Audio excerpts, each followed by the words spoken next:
Welcome back to another episode here on the Hart and Hustle podcast. Today we have a guest that says digital health is only equitable if it's designed for those who've been left behind the most. Otherwise, it's just more innovation for the already privileged.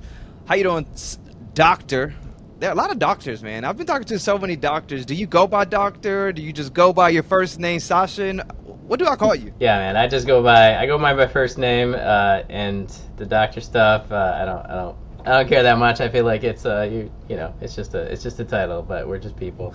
Hey, nothing wrong with that, man. So, how does a doctor on the South Side end up leading AI for one of the country's top hospitals? Yeah, I mean, great question. I mean, I think in healthcare, I started as a primary care doc 15 years back here on the South Side after my training, and I think I saw very quickly how much inequity there is and how much things I'd like to see change. At a system level, you can affect your patients one on one, which is great and a real privilege. But after a while, when you start seeing the same stuff over and over again, you want to start thinking about, hey, how do I change the system to make this better for everyone and more equitable for everyone? And it became pretty clear that at that point in time, what we call informatics, digital health solutions, were really emerging as a way to touch entire populations instead of individual patients, and you want to do both. When does this hit you, man? I mean, I'm pretty sure you didn't just grow up thinking this is what I'm going to do as you go off to college. When was that spark in you? So you know what, there has to be some really big changes, and I want to be a part of that. Yeah, I was really unsure about whether I wanted to be a doctor, how I wanted to find what was right for me, find my calling. And so I was looking around a lot. I was trying different things, I was trying different experiences, and then it circled back to me that, hey, there's a lot you can do with medicine, and it's really about the relationships that you have with individual people. That's the real kind of privilege and opportunity in medicine, and that sort of hit me, right after college. A little after that, I took a year, after college and before I started applying to medical school, and that's when it really hit me. Is like, that relationship that you form, that longitudinal relationship, you get to know people over time, you get to know them really well, and then you get a real opportunity to become part of their lives and help them get to a place where they want to be. You learn a ton yourself in the process, and you get to encounter people from all walks of life that maybe you wouldn't have in your normal circles and in your normal day to day. That part's really cool, and that part's really interesting to me and humbling. um, and so when you start taking care of patients like that, you want to see their lives get better. You want to find ways to help them be healthier people, be better people, and you inevitably come along for the ride. You get better yourself in doing that. So I think that's when it started crystallizing as I started building up my panel and got to know these folks, especially here on the South Side, really well, because Yeah, had to get your hands dirty a little bit, feet wet a little bit, figure out what's the lane for you. absolutely. I'm guessing your dad, is that correct? Yeah, I got 3 young kids. Is that what the message on the board says? I love my dad. That's Is what, that what that's it's saying my right there? my daughter I said a few love years it. back. I can't bring myself to erase that off my whiteboard. There's a lot of things that come and go on that whiteboard, but that one stays put. And do your kids come back and see it all the time? Is that dad? You still here? Yeah, they come check on it. They come hang out with me sometimes after school. They go to school not far away, so sometimes we got some That's time to cool, kill. I'll man. bring it back here. They draw on that whiteboard. So think about it, man. I'm a father as well of two little ones, and I just realized that life is not about us. Right? You kind of mentioned it's about helping people. It's about really pouring into others. It's about the next generation. What are some leadership qualities that you hope that your kids, not so much they're hearing because they don't really listen to us as much, right? But they're watching us, right? They're watching us, Asha. So what are some of those things that you want them to pick up when it comes to leadership that you're really just proud of? Yeah, it's a great question. There's a lot of things, as a parent, you just want to tell your kids, hey, just do this, like, trust me, it's going to save you some heartache, it's going to save you some pain, but at the end of the day, they got to experience it themselves. For me, the big things are, you want to role model it, right? You want to just like you said, you can't tell them, you're 100% right, you got to show them, uh, you got to embody it. And the things, for me, it's humility. The the world is a, complex, nuanced place. There's lots of different sides to the truth, and you got to be humble about how you approach the world and the people that you encounter. Um, and if you come from a place of curiosity, you come from a place of humility. I think that'll serve you well. You wanna be that person in the room that's listening first, before they're just going in there and starting to talk and say that I got it all figured out, because we don't. And then two is just stick to your, have a moral compass, and stick to that. Stand up for what you believe in. Don't be afraid to speak truth, your truth, and keep that as your guiding light. Know that you have, know what your North Star is, and don't do your best not to stray from that. Those are the big Love it, man. things. How many kids you got? I got three. Oh, boys and girls or Yeah, so mix I a little got bit? my oldest one's a boy, my middle one is a girl, and my youngest one's a boy too. So Oh man, I got two, and I said I'm yeah, done. I don't know how you decided to go three. yeah. Everyone says, "Listen, you might have three the way you're playing around," because I want to go ahead and get the surgery. I hear it's not too Not too bad, bad. That's what I but hear. you experienced I've it? not experienced it, but I Oh, think my biological clock, me and my wife, I think our clocks are sort of past the point now, so we might oh be man, good. I was past when I realized these two.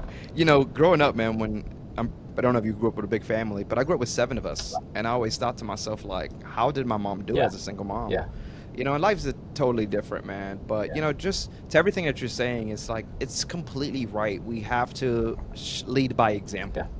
You know, we everything that we do at work, what we do at home, like these kids are watching our every move. yeah. The conversation that we're having. While they don't listen to us, they're really listening to some of the things that we're having that when we're not talking to them.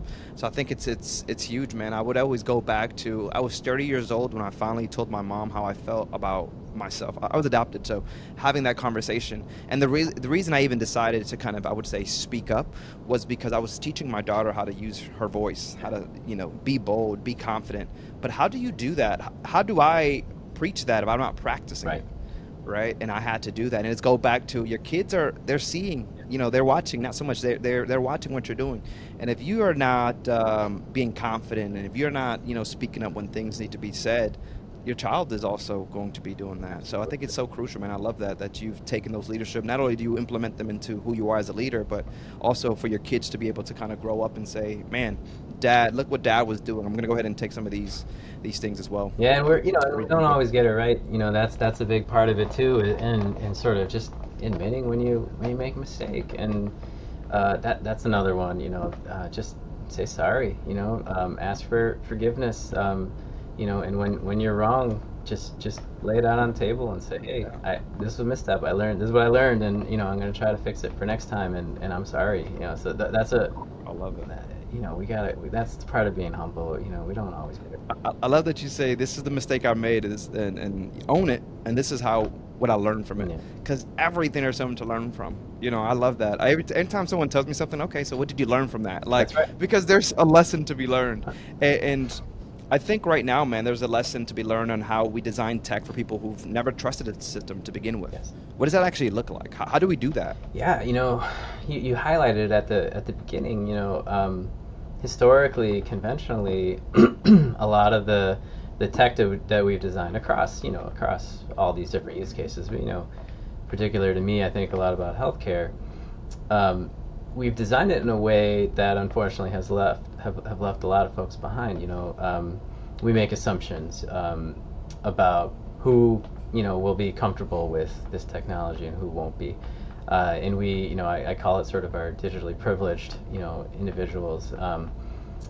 And we design things a lot for them historically. Like, oh yeah, this iPhone user, they're gonna be great. They're gonna be able to track their blood pressure in this app and download it and sync it up and communicate with them. Oh, but this 72-year-old African American male here on the South Side, maybe we don't have to offer that to them. Like, it might not be right for them. And that's a dangerous assumption to make.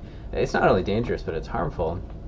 There's two things that you're assuming. One, that they can't do it, which you know, I know a lot of my patients, they can, you know, they maybe they need just a little bit of support. I think a lot of us do, to get over that, you know, small hump, that small barrier to doing it. And it's, you know, that's on us, to help them get there, and proximally to that, design it in a way that's it's accessible and inclusive. And hey, you know, if half of your, you know, half of the population can't access something, then, you know, that's on you. That's not on them. You know, you gotta think about it a little differently. You gotta design it a little differently. So those are some of the assumptions that I think we have to continue challenging, that we're really focused on challenging, because when we talk about health in particular, uh, you know, the folks that are kind of bearing the disproportionate burden of chronic disease, and medical and social complexity, you know, those are the folks that are in that group that we've traditionally excluded, and that's a problem, right? The ones that could benefit the most are the ones, you know, that are excluded, the ones that could really benefit from this technology, and these, you know, these ways to reimagine care delivery, these ways to kind of remove remove barriers to access. Um, they should be front and center. Those should be ones that Yeah. we're exactly focused on. And it's not only healthcare, right? It's things like housing, and it's education, and it's food, and, you know, social services. Like, so many things are dependent on your ability to navigate technology. And it's, you know, it's less these days about having access to the technology. Most folks, even in, you know, the most difficult, you know, sort of economic circumstances, generally speaking, they'll have access to a smart device, like a smartphone. But broadband access is still very choppy, and, you know, there's this, you know, notion of digital redlining, where we don't see great broadband access in certainly rural communities, but also a lot of our, you know, urban communities, with that are, you know, that predominantly consist of, you know, communities of color. And those are, and then that third piece of digital literacy, like, you know, I'm comfortable making a phone call and maybe sending a text message, but if I have to download an app, if I have to, you know, navigate a little bit more, I might just need a little bit of support, to Yeah. get there. But it's not insurmountable by any means. It's something that we should be focused Mhm. on. If the Heart and Hustle podcast has ever sparked any idea or made you think differently, do us a favor. Make sure to guys share this, post it on LinkedIn, or even text that nonprofit friend that you just have. Whatever works, this is what keeps the conversation going and allows us to just grow this community together. Seriously, we appreciate you. How long have you been in the space now? 15 years now at my institution, UChicago. 15. Yeah. But overall, how long have you been in the space?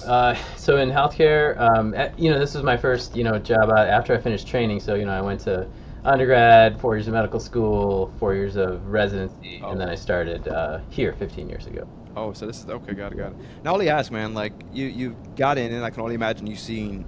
As much as there's not a lot of innovation in healthcare, there's had to be some innovation, Yeah. right? That's the only way that to kind of scale up in a sense. So, what are some innovations that you were so excited to see on your journey, but also excited to really see as we continue to innovate? You Yeah. know, technology. We mentioned AI, Yep. our previous call, and a little bit today. So, what does that look like for you? Let's talk about the past and some things that you're so excited about, Yeah. but also the future on some things that you're also excited about. Yeah. So, you know, historically we've made, and this is true, and I think in a lot of places, you know, there's incremental progress, right? You make progress in sort of small increments. You chip away. You work hard at it.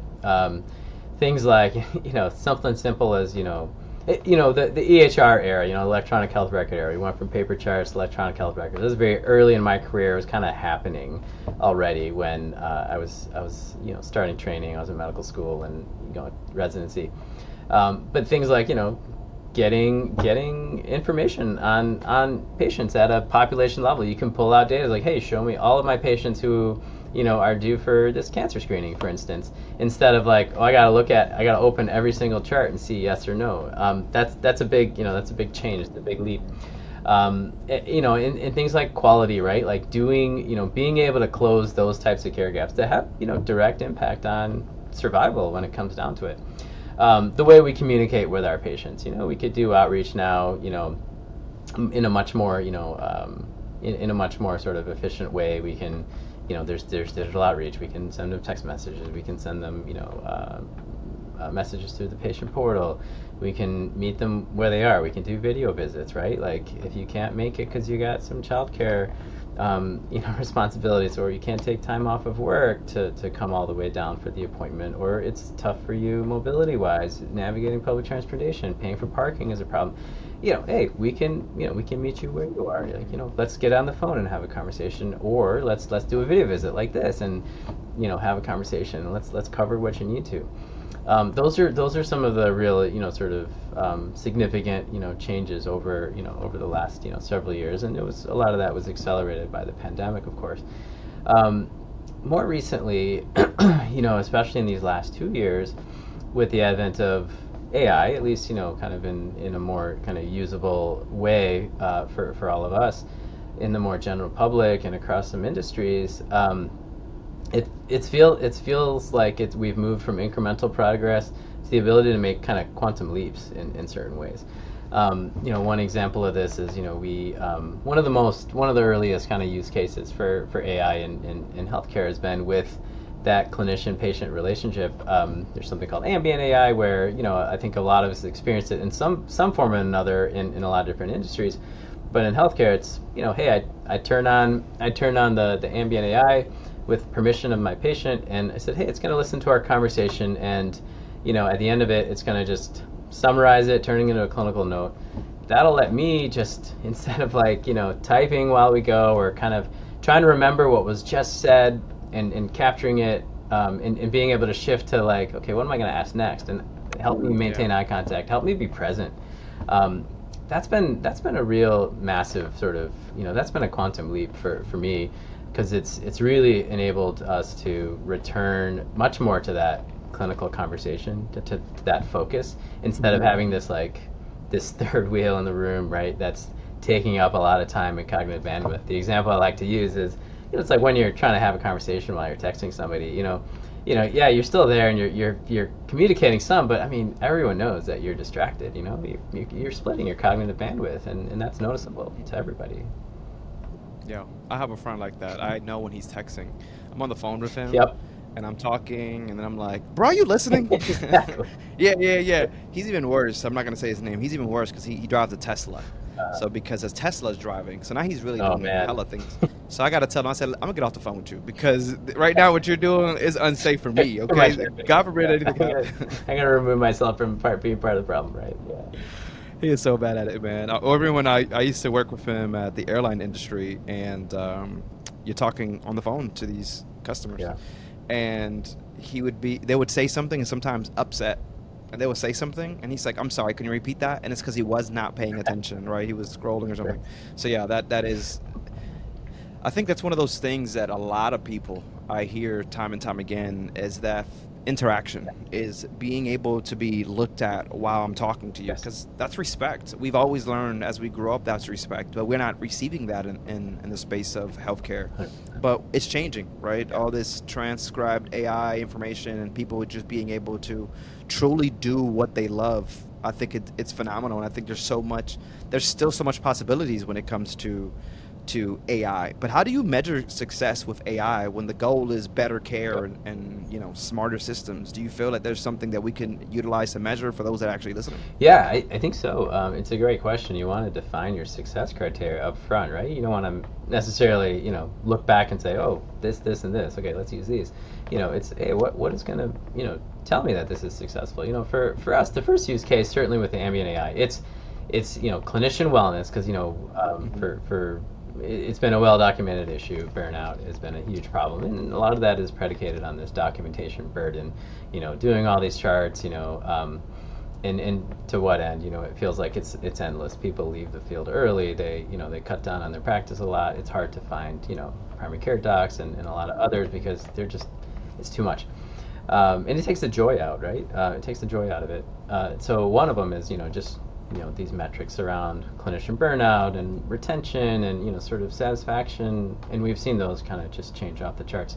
The second big one, of course, is just patient experience, and we measure that pretty closely after visits. We have brief surveys, and man, the questions around the the clinician patient interaction, we see in the year and a half we've been doing it, just really noticeable, improvements, for those that, that leverage this. Now, looking at other stuff, harder outcomes, we we're talking about things like, excuse me, agentic AI. When your data is good, and look, it's a big assumption to make. You got to take care and you got to spend a lot of time on making sure your data is good. The stakes are too high in medicine to make mistakes like this, especially when you're looking to automate those things that you can automate. But even lower risk things, they're related to someone's healthcare. But you use an AI agent to say, hey, find me all the patients with this care gap. The example I was using earlier, they're due for their mammogram, and then you send them a message on my behalf, have it include a direct link so that they can self-schedule the mammogram, because we have that template up and we can schedule into that. And now all of a sudden, instead of making a bunch of phone calls or even sending out a message and saying, hey, write me back so I can place this order so you can get this, and then someone will call you and schedule. That's a lot of steps. That's still a lot of steps. It's about bringing that self-efficacy to the patient. We know from the data that, hey, if you give someone a nudge with the ability to act on it themselves, and that might be 10 o'clock after we've put our kids to bed. It might not be during the regular contact center hours, which are understandable that they're not 24 hours, and we can staff that. But hey, if you can, if it can be something that you give your patient self-efficacy around, they'll see the message, they'll click on the link, they'll self-schedule. Oh, yeah, this works for me. I'll do it Tuesday at 10 o'clock. Done. Then all of a sudden you're closing these gaps. You're seeing you're seeing your cancer screening rates go up. You're hopefully picking things up early. You're helping people with preventive health, which is the name of the game. We want to be proactive, not reactive, whenever possible. Well, we make it sound so easy, like it's just plug and play. There's so many people that are skeptical, right? I'm pretty sure you see that a lot. Yep. So, what's your go-to strategy when you're talking about trying to bring things to these colleagues in innovation that they're probably just in fear of? Yeah. Like, you got that strategy Yeah. that you just always go to? Yeah. What we do is behavior change, right? We do it with our patients, and we do it with our colleagues. And there's a few strategies. One of them is show me the evidence, right? Like, hey, give me irrefutable evidence that it works. And sometimes that means you need some folks to be early adopters, to take it on faith. And luckily we have a subset. Everywhere tends to. We have this sort Yeah. of this adoption curve that we see, and there's the early adopters. And just like you said, we just define the success criteria early, right? It's like, hey, we're gonna either succeed or fail based on these 4 or 5 key metrics, right? And let's be transparent about it, and let's be honest about it. Is it doing what it says it's gonna do, or what we define as our success criteria for this proof of concept? Maybe it's 3 months. We're gonna pilot something like this, and then is it doing what we said that it should do? And if it is, great. We can start showing that evidence and start scaling it. Your early adopters are very helpful in terms of convincing their peers as well, who are practicing to the left and to the right of them, and saying, hey, I've been using this the last 3 months, and it's been great. Or, hey, it's okay. Sometimes I use it, sometimes I don't because of X, Y, and Z. But the paradigm that we use is you design it, and you design it inclusively. And sometimes that's with patients, sometimes with colleagues. But with the stakeholders, you implement it with the success criteria defined. Then you measure it very transparently, and then you improve it, right? And you continuously improve it. And if it's worth kind of continuously improving, you keep chipping away at it. It's never going to be perfect. We don't expect perfection, but there should be a path forward to make it better and better. Or you abandon it because it's not doing what you expected it to do. It's not meeting Yeah. that threshold, and so you succeed or fail fast, because you can't just keep planning, designing, and waiting forever. The pace of these things right now is just far too fast. You gotta be decisive, but you gotta be systematic. Yeah. And how about when we talk about to our execs, what's that one mindset shift that you wish they would make more around tech? So I believe decisions should be made a little bit around tech. I'm not sure if you're in agreement to that. And I think that execs a lot of times As we mentioned, they're just living kind of in fear, so they don't make those decisions around tech. Do you agree that it should be made around tech a little bit? Yeah, I think decide on the type of place you want to be. What type of institution, what the culture is. Some are gonna be a little more conservative and wait and see, and I understand that. Especially when there's new stuff. There's of course risks that come with any new paradigms. Uh, but then if you want to be an innovative place, if you want to be out there leading, then you got to put yourself out there a little bit. I'm a baseball fan, right? I grew up watching a lot of baseball. There's forgive the sports metaphor, but there's this thing, where there's a third base coach, and a lot of times when you got runners on base, maybe there's a guy at first base, and the hitter hits a triple or hits a extra base hit into the corner. The guy from first, goes to second. He looks at his third base coach and says, "Should I stop at third or should I go home?" And the third base coach is either going to be conservative or aggressive or somewhere in the middle. And there's this concept that, hey, the third base coach, should make decisions in a way that at least 10 to 15% of the time, that runner should be thrown out. And if they're safe 100% of the time at home when they send them, then you're not taking enough risks. That you're not being aggressive enough. Some of the things that we do are going to fail, and that's okay.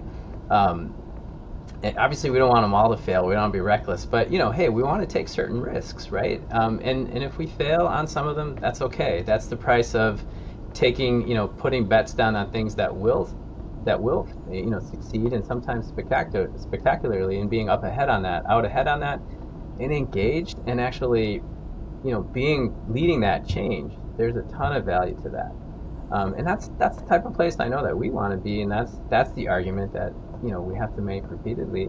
We want to be systematic and rigorous and disciplined and stick to our core principles and like what we're trying to achieve strategically, but we got to take some risks, and that's okay. That's part of our culture here, and that has to be. I learned something new today. I played baseball until about 10 years Uh-huh. old, and I knew that there was somebody on the third base that was not a player.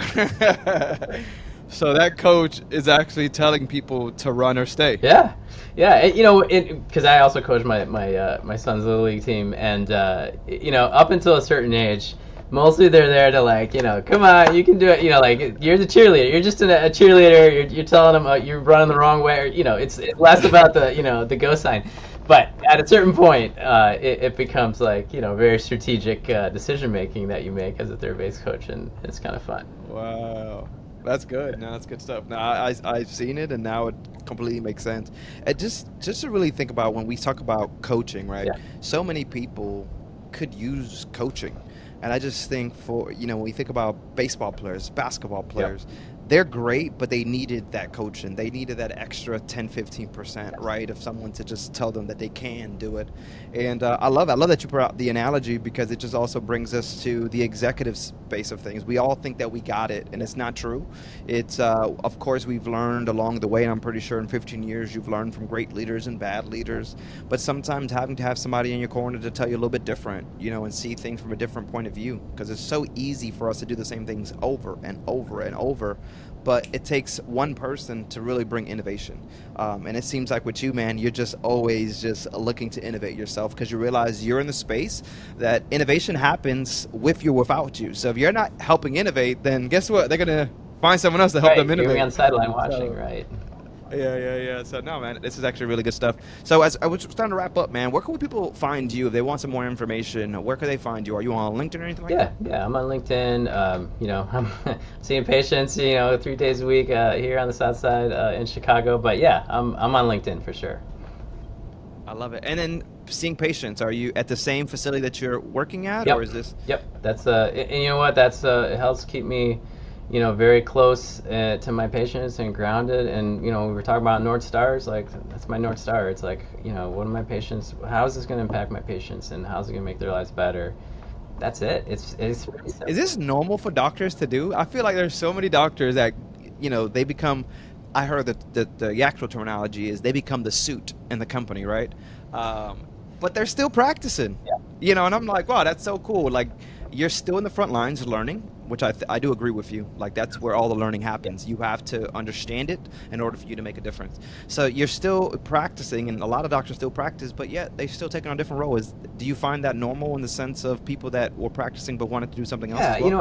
I hope so. I think it's a big part of certainly our identity institutionally, and I think in healthcare, look, you need a good balance, right? Like there's going to be some things you learn in med school and some things you don't, and some things you pick up along the way, and certainly you want the expertise for for certain things like hey, managing like the finances, and you want to play a role in that, but you also want a healthcare system to have a strong clinician leadership element. I think that's essential.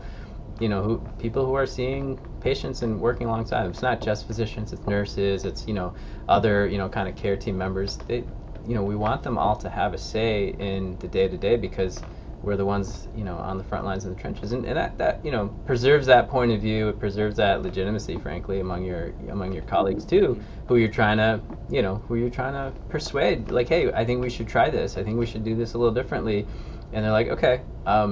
If they see you next to practicing next to them, and seeing patients like you, then that goes a long way. You're not just a suit. You're you Yeah. know you're a colleague. A leader. Now it's funny that I hear this terminology suit because like I feel like I'm in the healthcare system now. I can call people suits or not. The first thing I do when I found that I was my mother-in-law, she doesn't do frontline stuff anymore. So I said, "Oh, you are a suit," and she's like, "What?" Just to mess with her, man. But no, that's pretty cool. How many years were you doing the frontline work before you decided to actually integrate the technology Yeah, piece? it was probably like 3 4 years, and then I started getting into the informatics stuff, and then I started getting some of my time protected for that, probably like 5 6 years in, and it's been the last kind of decade that I've been Wow. about 60/40, 50/50 with my time. Yeah. That's cool, man. Well, listen, we didn't talk about the organization. What's the website for the Yeah, it's organization you're working with? UChicagoMedicine.org. That's our health system, and yeah, And they can still see you, even if yeah. not all the time, every time, but if they come on the right days, they can still Absolutely, see they can see you. me. I love it. Well, Sachin, it is the time to be in the hot seat. We do this blind question every episode. So, are you ready for the blind Yeah. question? All right, let's pull this up here, man. So, the blind question: you spent your career designing systems for others. If you became a patient tomorrow, what would you want your tech to do for you? Yeah, I would want it to. I think about this a lot, so this is a good one. I would want it to, take away a lot of that mundane stuff, a lot of that routine stuff, to free up, me and my, clinician, my care team, to to do the stuff that only humans can do, and that's like build that relationship, have that clinical conversation, be present. That's I think the name of the game. That's what I want my tech to do for me. I want it to make me more human. All right. What's your blind question for the next leader we have here on the Heart House today? Yeah, we're talking about innovation a lot, right? And for me, I think about this a lot because I talk to my patients all the time about, I spitball with them sometimes, like, hey, I got this idea, like, what do you think? It's a good sort of gut check. But what responsibility? This is the thing I have in my head a lot. What responsibility do innovators have to the communities that didn't necessarily ask for the change you're trying to bring? That's deep, actually. I actually wanted to go and ask you. So you have all these ideas, right? And I always feel like when you become a leader in the C-suite space, even if you're still practicing, the community becomes very small, Yeah. right? So who are you bouncing ideas off of? Who is that? A lot of times we have friends that are just yes men, and I always say I don't want those Right. friends. I want people that are going to challenge me. Who's challenging you, bro? Yeah, so I got my colleagues, my physician colleagues, my nurse colleagues, like my pharmacists, and my care team, right? That's big. I do bounce them off, like my fellow kind of executive leaders. But then I'm also, like I said before, like I'm also a lot of times, taking this to my patients, the ones that I've known for, 15 years, some of whom I've known for 15 years, they feel like family to me. They'll call it out, they'll be like, no, that's stupid, like that doesn't make any sense, like I'm not going to do that. And they're from all different, they're all, I take care of both adults and kids, so I get, I can get an adolescent perspective, I can get my 99-year-old patient's perspective, I can get, the parents' perspective, the grandparents, and that's really cool. I actually lean on that a lot. I take a lot of value from that because, again, I've known them long enough where there's no filter for them, which is awesome. That's the type of that's the type of people you need to bounce this off of. They'll speak Yeah. truth to you, which I love. That's good. I mean, what's so good is that you mentioned some of these people have been with you for years. I tell you, I don't know if I have the same physician over and over. It's always somebody new. I never came across someone like, oh my God, this person's good. So maybe that's why I don't go often, right? And it's like therapy. There's just one person, and that still don't go to therapy often, but she was so like so Yeah. good that even though I went one time, I'm an advocate to say, no, you just got to keep dating. Yeah. Go find the one. Yes. And I almost feel like I got to go find my one, man. I do obviously try to go once a year, especially when I hear Yeah. men my age that are because sickness and health doesn't have a age, Right. right? It hits anybody at any That's time. right. So I try to definitely do that. But I tell you, man, the experience is never good for Ah, me. great. But I'm hearing what you're Yeah. saying, and I'm like, God, Lee, why are you so far? I'm definitely Hey, down we to can do have this telehealth, conversation. man. You're right. That is true. That is true. Telehealth, man. Because I think it is crucial. I think it's crucial to bring back what it actually looks like. For so long, we had a family doctor, and I was actually talking to my neighbor about this. We had a family Yeah. doctor. We don't have that anymore. There is no family Yeah. doctor. You That's know, and I would go back to the last experience that I had. That just now that I'm speaking to those in the healthcare space more often, I'm like, man, she was not good mm, at all. But I walked in, and my wife said, "Hey, this is where I go. You can go here." So I'm thinking, okay, my wife's doctor, no yep. biggie. So I'm talking to this doctor, but as you mentioned, the whole time, as I'm looking at her, she's Yeah. looking at her computer screen. Really, no conversation there. And I love to talk. So if I feel like you're not looking at me or you're not talking back, this is already Yeah. a no show for me. And so I'm asking her, I said, "Oh yeah, you just seen my wife and this is the other," and she just made up a whole story. And I go to the car and I tell my wife, I said, "Yeah, man, the doctor XYZ." She's like, "That's not my doctor." Oh man. I'm like, she just lied Yeah. to me. But it was just she was had to hurry up, write Right. notes. The next person, she only had me but so many Yeah. minutes. Go to the next room. It's just a system, and I think at some point the system does have to be kind of I wouldn't say completely broken, but shift a little Yeah, bit so we and we this is do what have I'm that hoping, experience. right? Like this is that same concept of like, hey, like let's take all that clerical work away. Let's focus on that conversation. Be present. Yeah. Like that. Give yourself a chance to to succeed as a clinician. Like hopefully you signed up for it because that's what you want to do. Is you want to have that Yeah. relationship with your patients and focus on them instead of you know be typing away like while they're talking to you over here. Yeah. Well, listen, brother, I won't take up too much of your time. I appreciate the conversation. I appreciate the insight and hope that a lot of us leaders that are watching this also kind of take a lot of insight from it. We're in a space of innovation, and clearly you're at the front line of it. But not only are you at the front line of innovation, you're getting all this insight because you're still practicing. So that's kudos to you for being able to do that. And you're still practicing, or not practicing, coaching your son's team. Like time, man. You clearly have time management, work-life We try. balance. We appreciate it. We appreciate it, man. Well, guys, this has been the Heart and Hustle podcast. This is Dr. Sachin. Thank you so much for your time. If you guys want to hear more conversation like this, don't forget to like, comment, and subscribe. It's the free thing to do. All right. We'll catch you guys on the next one. Laters.